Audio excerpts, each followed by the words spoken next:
Okay. मैं music teacher doctor Mithilesh राय। आज बहुत सारा विद्यार्थियों का कमेंट आया था कि सर हारमोनियम के पहला लेसन के बारे में बताइए। तो मैं आज बहुत समय निकाल करके और छोटा सा एक फर्स्ट हारमोनियम का जो लेसन होता है, पहला लेसन, उसके बारे में मैं विद्यार्थियों के बारे में बताऊंगा।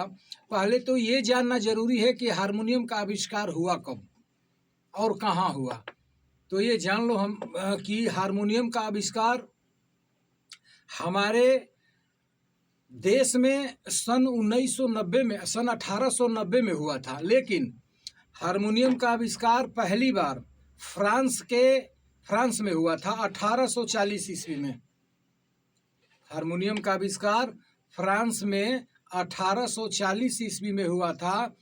उस व्यक्ति का नाम था एलेक्जेंड्रे डीबेन।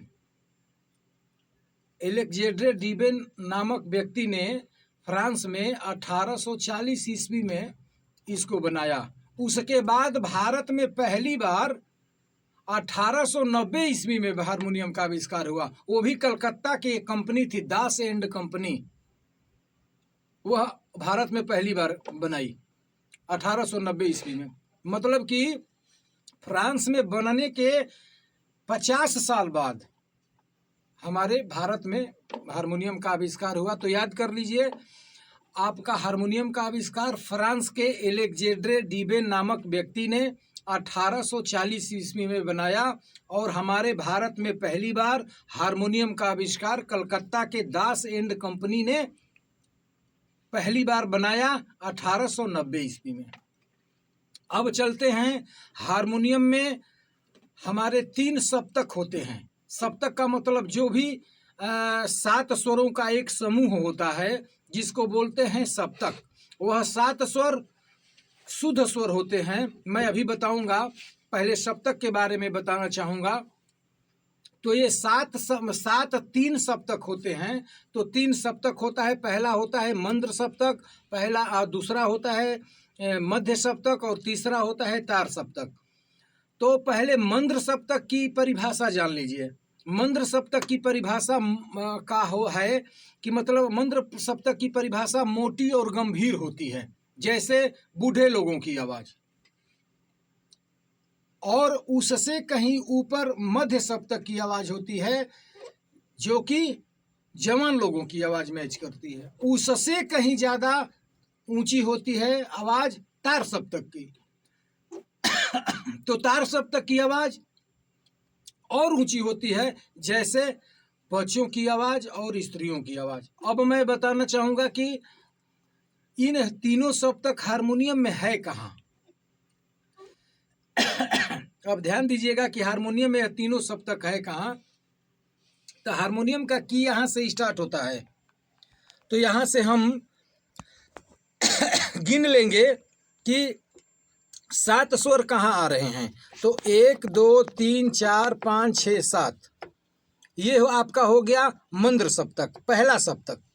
सा रे ग म प ध नी, ये मंद्र सप्तक हो गया। 1 2 3 4 5 6 7, ये 7 स्वरों का एक समूह है जो कि पहला मंद्र सप्तक।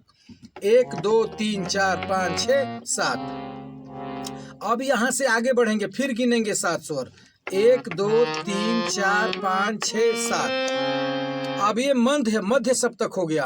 अब तार सप्तक फिर यहाँ से हम गिनेंगे।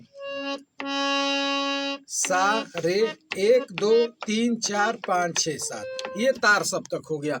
तो मंद्र सप्तक, मध्य सप्तक और तार सप्तक, यह तीनों सप्तक अलग अलग हैं। अब मैं बता दूं कि यह तीनों सप्तक किसके लिए है।